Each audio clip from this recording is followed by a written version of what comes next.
Good afternoon. In the 2 weeks since President Trump nominated Judge Kavanaugh, he has met with 23 senators. Unfortunately, all of them are Republicans. That's because Senator Schumer is encouraging his members to not even meet with the judge. For members of the opposing party to demand answers to questions and yet refuse to even meet with a qualified Supreme Court nominee is unprecedented. Senator Schumer should stop these political games and meet with Judge Kavanaugh. We welcome Senate Democrats who take their constitutional duty of advise and consent seriously. Judge Kavanaugh stands ready to meet with members of both parties. As you know, here in a few minutes, the President will be participating in an event, and we're excited to hold the 2018 Made in America Product Showcase here at the White House. The President is committed to policies that ensure more products are made in America. Today we will see items like snowboards made by Never Summer Industries in Colorado, campers made by the Newmore Corporation in Indiana, an F-150 truck made by the Ford Motor Company in Michigan, and baseball bats made by BWP Bats in Pennsylvania. And a personal favorite, Ranger boats from Flippin, Arkansas is also here. The President celebrates every state's effort and commitment to American-made products, and he is honored to have these companies here today. And we look forward to having you all join us at that event here shortly. And with that, we'll hurry and jump into questions. Kevin. Sarah, thanks. Is the President considering the Republican House intel request to declassify key sections of the records with respect to that FISA document release? And will he do that declassification before the House goes into recess at the end? The President has purposefully remained uninvolved in this process. He said repeatedly that he wants the Department of Justice to be fully transparent with these requests from Congress, and he's going to continue at this point to remain uninvolved. However, he sees more and more every single day that this is proving further and further to be a total witch hunt, particularly because it was based on a false and unverified and discredited dossier. Steve? Yeah. Sarah, we saw the President's tweet on Iran last night. What prompted him to use such strong language on them?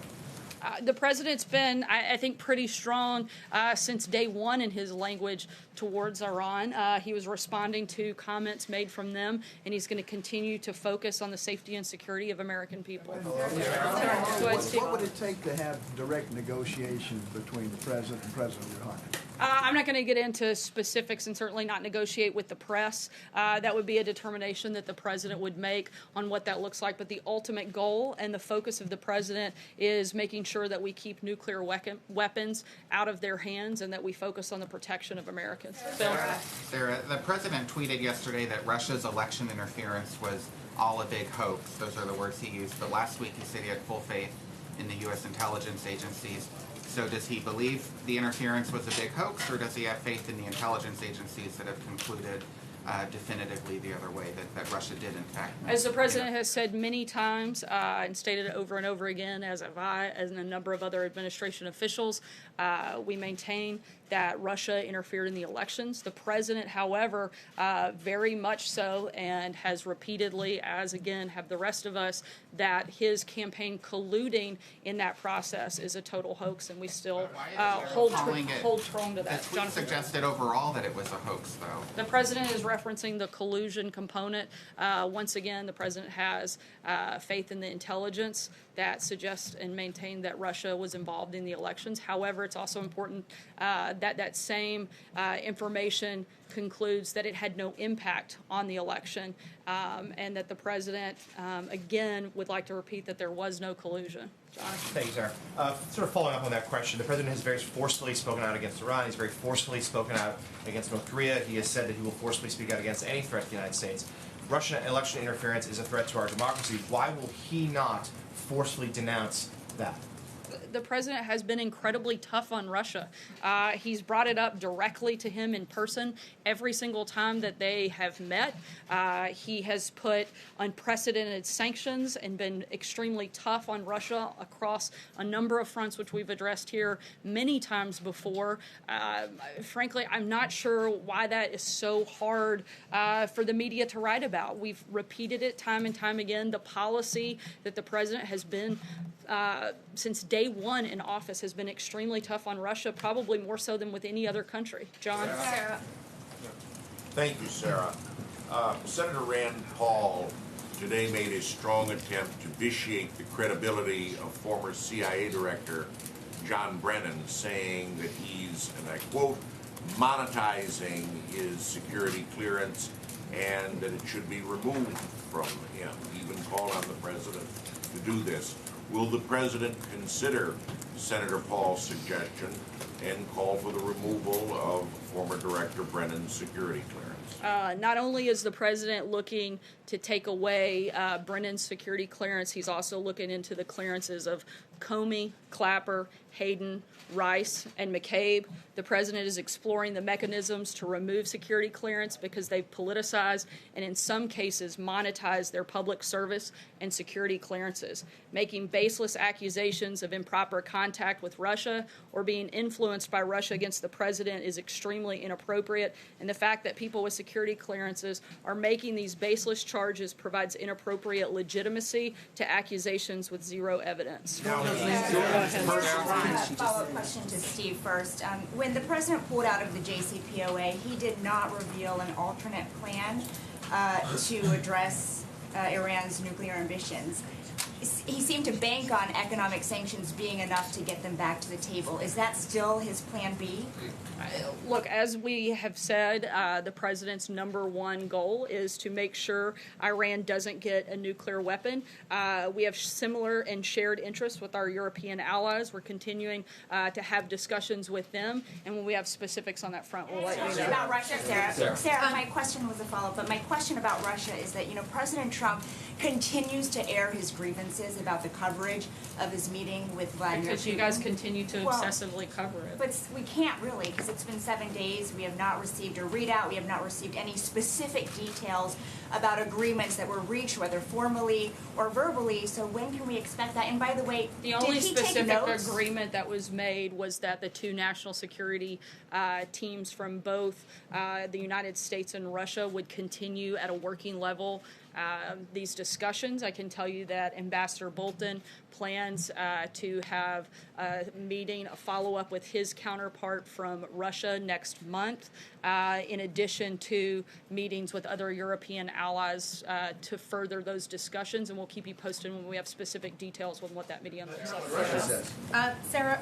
so does President Trump plan on ordering to move any carriers or additional military resources to the region should Iran continue to pose the threat that he alluded to in his tweet? And I also have a follow-up. I don't have any specific announcements on that at this Just point. a follow-up then. Secretary of State Pompeo yesterday talked a lot about corruption and human rights abuses in Iran. Why is he zeroing in, and why is the administration zeroing in on Iran when a number of other states are guilty of the same transgressions, including Russia, which we are now warming up to? Again, we've had tough conversations with Russia. We've been tough on them with our policy. As I stated this morning, we can be tough on more than one country at a time, and that's exactly what we're doing. Sarah. Thanks, Sarah. Could you explain a little bit of the threshold that the president has for taking away former official security clearance? Is it his position then that any former Obama administration official who holds clearance and just make political statements about him should have their clearance revoked, or is it just limited to the names right now that you read? As of right now, we are exploring the mechanism on those specific names. I'll keep you posted when there's further details. John? Thanks a lot, Sarah. The language the president used in the tweet that he sent out last night was very similar to the language he used last August in New Jersey when he spoke of fire and fury being rained down on North Korea. And of course that led to a one-on-one meeting the president ultimately had with Kim Jong-un. Is the president open to diplomacy with Iran, meeting perhaps one-on-one with President Rouhani? I'm not going to negotiate what the specifics that the president or the administration will be looking at. Again, our goal is to stop Iran from nuclear weapons, and we'll keep you posted as we move through that process. About your statement regarding Judge Kavanaugh that you made at the very top. There's one Republican senator who says he's undecided. Well, there's a few that say there's undecided, but Rand Paul in particular says I'm honestly undecided. I'm very concerned about his position on privacy and the Fourth Amendment. Are you concerned about losing Rand Paul once this vote for Judge Kavanaugh ultimately gets to the floor? We're certainly hopeful that Senator Paul will do the right thing and vote for this very highly qualified nominee. Steve? Yes, Sarah, flipping around John's question about Iran, considering the comments that we've heard in the past day from the president's tweet, Ambassador Bolton's statement, which you put out in Secretary Pompeo's speech last night. What is stopping this administration from just openly advocating regime change in Iran? Again, our focus is on stopping Iran from having nuclear weapons, regardless of who is there. That's what our priority is, and if we have any further announcements on that front, I'll let you know. But the president and his administration are going to continue pushing and advocating for that. Sarah, regarding one of the stories that broke on Friday, how did the president feel when he found out that his longtime lawyer and fixer had reported him surreptitiously? While the president maintains that he's done nothing wrong on this specific topic, I'd refer you to the president's outside counsel. And still deny that he ever had a relationship with a woman named Karen McDougal. Once again, the president maintains that he's done nothing wrong, and I would refer you to Rudy Giuliani for all questions on that matter. Sarah? I just wanted to follow up first on this statement you made about Brennan and his security clearance. Are you considering any additional actions against Brennan and the other names you read off? In addition to revoking their security clearance, is there any other action under review? Not that I'm aware of. And then, to go back real quick to the Russia investigation, so the FISA application on Carter Page states that he is a Russian agent involved in clandestine activities.